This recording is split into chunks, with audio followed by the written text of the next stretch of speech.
Fala galera, beleza? Aqui quem fala é o Diego, criador do canal Investidor Paulista.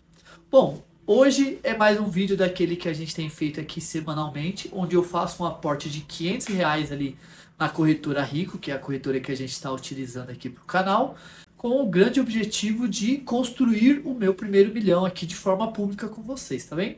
Então vamos falar um pouquinho sobre o que a gente decidiu comprar e o motivo que a gente decidiu comprar. Antes da gente falar um pouquinho sobre o que compramos, é bom a gente resgatar um pouquinho, né?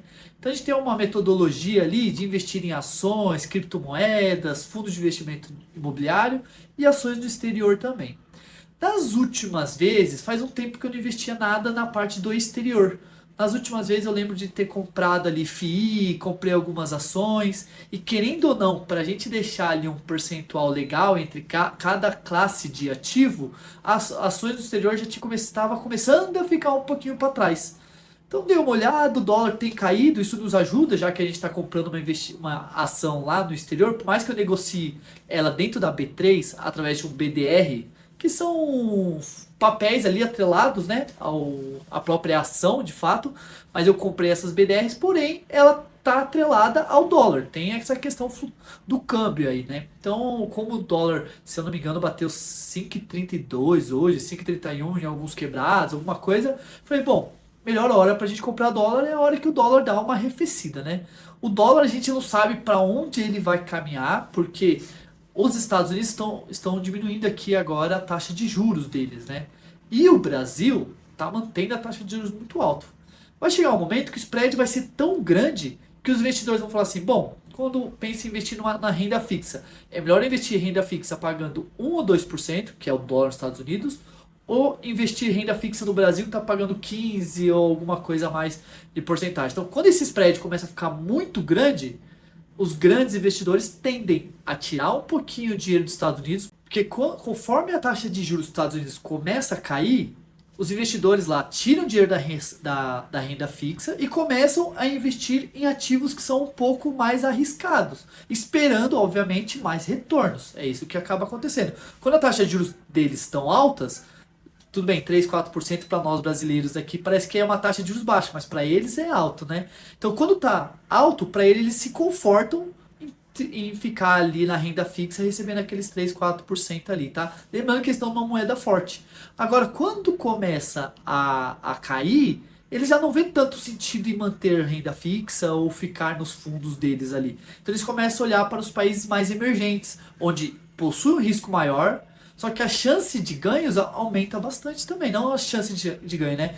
Se você ganhar, quanto que você vai ganhar aumenta bastante. Então, eles olhando para o Brasil, vendo a gente com uma taxa de juros de 15%. Então eles pensam, pô, talvez agora seja a hora de eu colocar dinheiro lá. Eu colocando dinheiro lá, com a taxa de juros caindo, as ações tendem a multiplicar de valores. Então, essa é a grande magia de mercado, tá? Pensando nisso, o dólar tem caído e eu acho que pode cair mais um pouco ainda, pensando ali nos próximos passos, 6 meses, um ano, alguma coisa assim, deve se lateralizar, não deve subir tanto. Acho que aquele dólar de 6, 6 e pouco vai acontecer novamente quando a gente olha para o futuro, 5, 10 anos, mas acho que não a curto prazo. Este dólar aqui, 5 e pouco, eu acho que tende a manter durante o tempo. Mas dólar é aquilo, não tem como a gente prever. Dólar caro é aquele que não está na nossa carteira. Por isso, a gente acabou fazendo uma aquisição ali de uma ação no exterior. Quando eu olho as ações do exterior, a gente tem um grande porém aqui, né? As principais ações de tecnologia que a gente fala, Meta, Google, Amazon, querendo ou não, é do varejo ali, mas tem muita tecnologia embarcada. A gente tem, não lembro se eu já falei se é a Tesla. Então a gente tem muitas empresas de tecnologia, Nvidia que estourou aí esses tempos. Então a gente tem muitas empresas ali que o core ali acaba sendo tecnologia.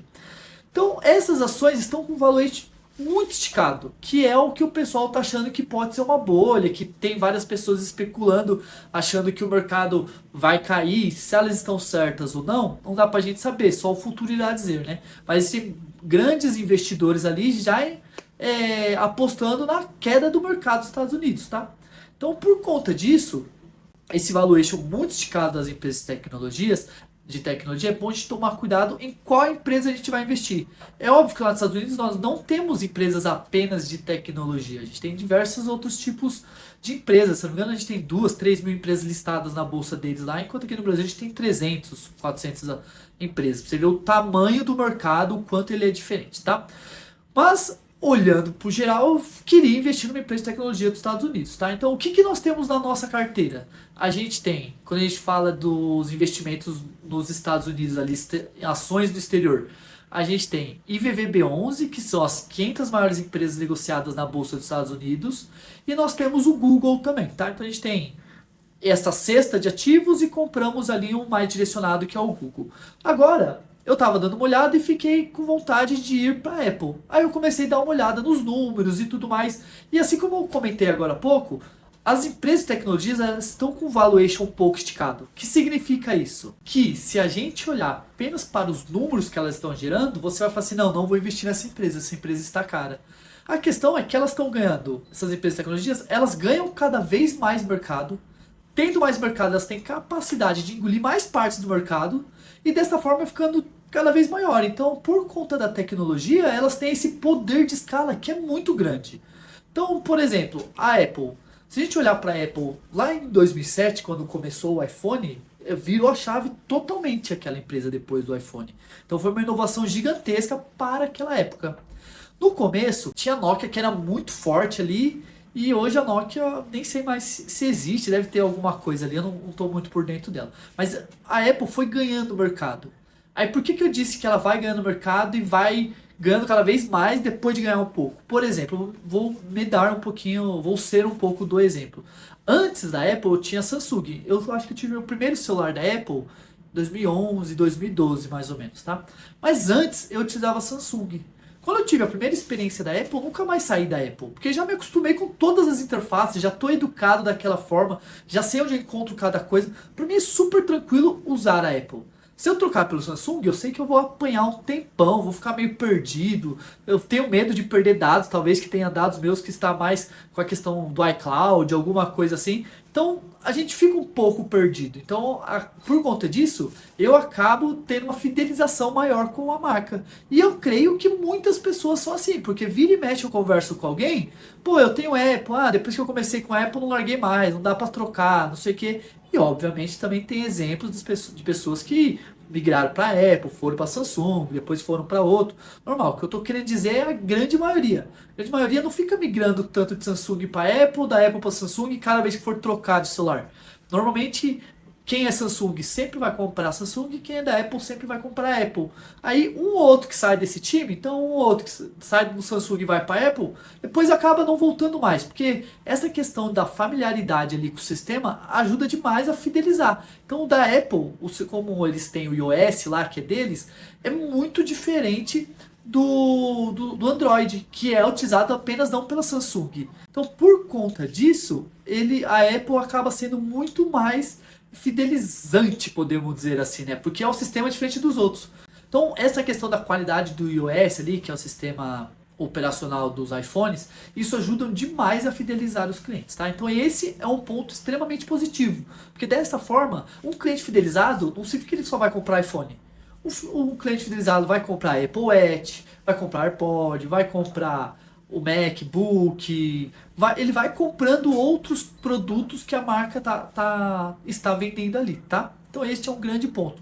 Outro ponto muito positivo para a Apple, quando a gente olha ali nos números e olha tudo mais, ela tem margens altas, então o lucro dela acaba sendo bem grande e consequentemente uma geração de caixa bem robusto. A Apple ela tem alguns programas de recompra de ações.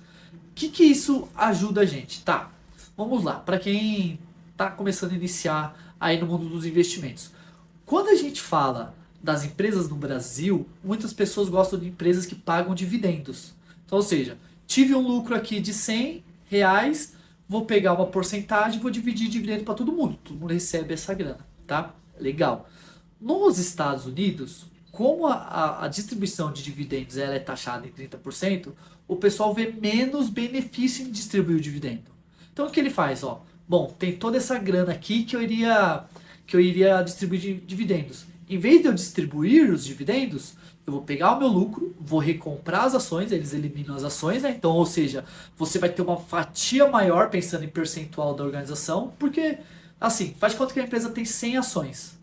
Aí teve um lucro lá, a Apple foi, comprou 10 dessas ações e eliminou. Ou seja, agora ela tem 90 ações em vez de 100, certo? Então, se você tinha apenas uma ação, você tinha 1%, que é de uma para 100 ações.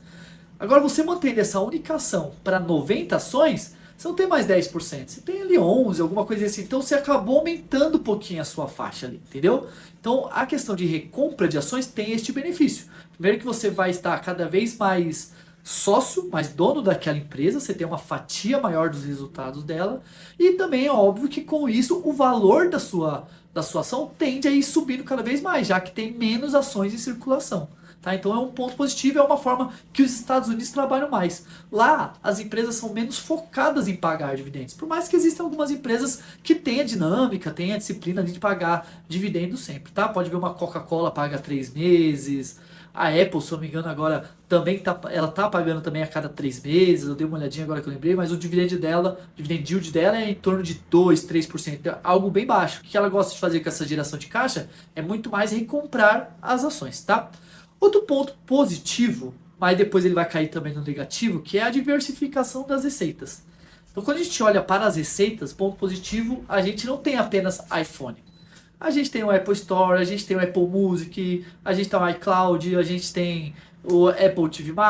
Então, querendo ou não, a Apple ela está introduzindo novos serviços e também novos produtos. O Apple Watch, o AirPod, o MacBook, e assim ele vai diversificando sua fonte de receita. O que eu vou falar depois que é um ponto negativo?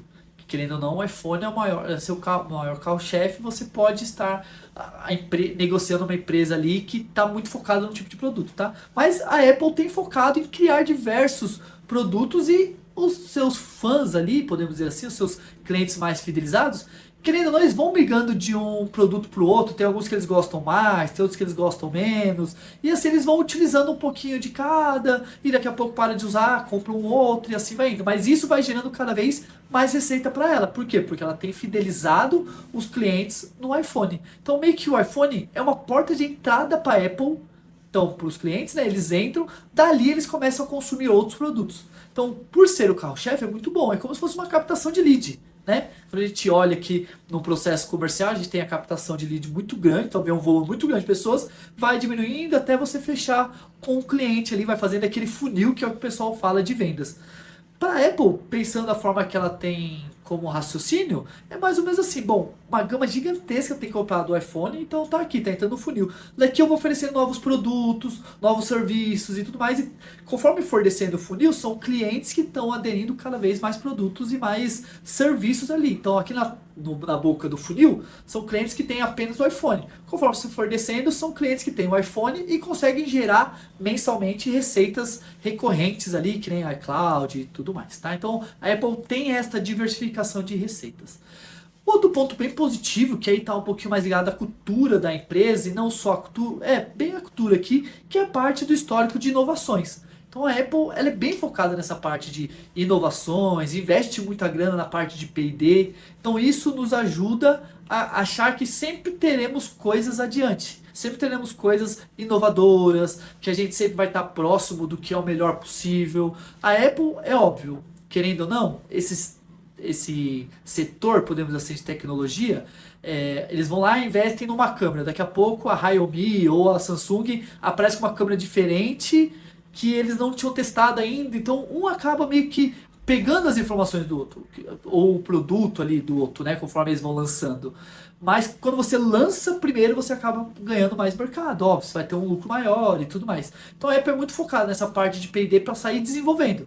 E é óbvio que ela não fica muito atrás. Quando algum outro concorrente lança alguma coisa e faz sucesso, ela vai aderir a seu produto também. Natural, que nem a Samsung agora, recentemente aí, lançou o celular dobrável. É óbvio que a Apple já fica de olho. Então eles olham ali, será que faz sentido? Não faz? Parte PD já deve estar desenvolvendo algum. Aí agora eles vão olhar o quê? Se o pessoal da Samsung teve muito sucesso com isso, se está tendo, que não está, como é que começa a olhar os números para ver se eles investem ou não. Isso tudo faz parte do desenvolvimento, inovação, P&D e estratégia, óbvio, né? E um outro ponto positivo, o último que eu trouxe aqui pensando nos pontos positivos, é que perante as empresas de tecnologia, a Apple tem a menor volatilidade. Então, as outras empresas, Facebook, que é a Meta, né, no caso, Google, Amazon, que nem eu comentei, Tesla, que tem muita tecnologia embarcada, essas empresas sofrem demais com oscilação.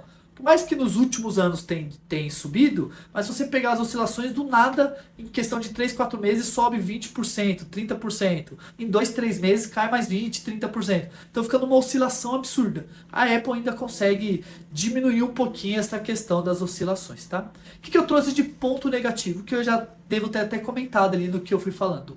Um é a questão do valuation elevado. Então foi um dos primeiros motivos que eu comentei ali quando a gente foi investir na Apple, que a gente olha para a Apple, se a gente olhar basicamente apenas nos números, PL, PVP, dividend yield, esses números todos você fala, poxa, é uma empresa totalmente esticada, não vou investir nunca numa empresa dessa. Por quê? Porque é uma empresa que tá todo mundo investindo, tem a confiança do mercado, tem um bom produto, aí o pessoal tá investindo não olhando para o momento dela hoje. Normalmente os valuation demonstram a empresa hoje, mas o pessoal investe na Apple pensando daqui 2, 3 anos o quanto ela pode crescer ainda. Então, com esses produtos e tudo mais, então o valuation de empresa de tecnologia sempre vai ser um valuation um pouquinho mais esticado. Para a Apple, uma das maiores empresas do mundo, com certeza o valuation vai estar muito esticado. Aí é hora de investir olhando mais pro negócio como todo, estratégias da empresa e tudo mais, que são esses pontos positivos e negativos que eu sempre trago para vocês, tá? Outra coisa que eu comentei já também, que é a questão da dependência do iPhone na sua receita, cerca de 50% vem do iPhone. Então, ou seja, os outros 50% de receita da companhia está entre todos os outros serviços ou produtos que eu comentei aqui. Isso pode ser um problema, depende como eles estão utilizando isso. Pelos últimos resultados estão utilizando muito bem. Mas se tiver alguém com um pouquinho mais de receio, este pode ser um problema também, tá? Essa questão da dependência do iPhone. Tem um outro ponto que é aí tranquilo, que eu acho que é a questão da concorrência acirrada. Então ela tem uma concorrência muito forte com a Samsung. Tem com o Google, tem com aquela Huawei, que aí os celulares também até fogem um pouquinho. Então tem as concorrências. Só que lembra que a gente comentou que os clientes da Apple é muito fidelizado, então é muito mais fácil a Apple roubar algum outro cliente, conseguir um outro cliente, do que um outro cliente conseguir a Apple. E quando eu falo esses clientes, são os clientes fidelizados. Não os que trocam o celular por um ano só e vai por uma outra. Porque para esses, querendo ou não, é até ruim para as empresas. Não é que é ruim para as empresas, né? Mas esses é difícil você conseguir vender mais serviços e tudo mais para esses clientes que só trocam um ano, depois vai pro outro porque o outro é 100 reais mais barato, 200 reais mais barato e acabam não comprando deles. Eles gostam dos clientes que estão ali consumindo a marca e consumindo outras coisas também, tá? Aqui eu acho que é o grande problema é esse daqui sobre as pressões ali regulatórias. Tem aquelas investigações antitrusts ali que está acontecendo tanto nos Estados Unidos quanto na Europa, de coisas de dados, o que se o iPhone acaba direcionando as coisas ou não, como que tem feito isso. Então esta pressão regulatória que existe em cima dos produtos da Apple ali focado no iPhone pode ser, olhando tudo que eu comentei de pontos negativos, aqui é um dos mais preocupantes. Porque aqui pode vir alguma coisa regulatória que impacte diretamente na geração de caixa ali da Apple lá. Então, quando a gente tomar um pouquinho de cuidado, isso daqui é a coisa que eu mais presto atenção na Apple, é basicamente isso. Todo o resto é uma consequência que eu acho que todo mundo se para pensar na Apple, já imagina. Ah, tem um valor elevado, porque é de tecnologia, tem uma dependência muito grande do iPhone, tem essa questão do funil, de vender outros produtos, serviços por conta do iPhone. Então, quando a gente olha aqui, todos os outros pontos é bem tranquilo, são estratégias que ela está adotando, são coisas de mercado, livre mercado. Agora, quando a gente vê para essas pressões regulatórias aqui das investigações antitrustes, é óbvio que as outras empresas de celulares também vão sofrer. O problema é o quanto que vão sofrer, o quanto que isso vai impactar na receita da Apple quando ela está pensando em vender o iPhone para depois vender outros serviços para vocês e tudo mais, tá? Então isso acaba pegando bastante. E um outro último ponto que eu acho que nem é tão importante, que são os dividend yields muito baixos. Então a gente tem um dividend yield de 2, 3%. Mas lembra que eu comentei que lá nos Estados Unidos o pessoal não é tão focado nessa questão de dividendo. Então, por conta disso, é um ponto negativo, que ele não poderia pagar um pouquinho mais, mas como paga 30% ali de imposto, talvez essa questão de fazer muito mais recompra do que pagar os dividendos seja a decisão mais inteligente quando a gente fala de retorno a médio e longo prazo. Você prefere ter uma ação de R$ 10, ela te pagar R$ 1 todo ano, durante 10 anos, você continuar com a ação valendo R$ 10, depois ter R$ 10 de dividendos, ou essa ação que está valendo 10 hoje, daqui 10 anos valer 25? Entendeu? Então, ela é muito mais focada em recomprar as ações e investir nela mesma, ali, em tecnologia e tudo mais. Beleza? Bom, foi isso. Hoje eu comprei, então, pensando aqueles R$ 500 por mês, eu comprei 7 BDRs da Apple, com o ticker ali APPL34. A gente comprou 7 ações BDRs, né, a preço de, acho que foi R$ 71,50. Uma coisa em torno disso daí. Deu basicamente os R$ 500 ali, eu não lembro o valor no detalhe aqui, tá? Mas como que nós ficamos de forma macro aqui, ó? Então, quando a gente fala de criptoativos, a gente está com 10,3%, ações a gente está com 42,8%, FIIs a gente está com 22,7% e ações do exterior 24,3%, tá? Não tá numa ordem numérica aqui, porque eu tenho aquela metodologia do café. C de cripto, A de ações, F de FII e E de exterior, só para a gente lembrar da forma da gente fazer as divisões das nossas ações. Beleza? Pessoal, obrigado por acompanhar, curta, compartilha, estamos aí, forte abraço.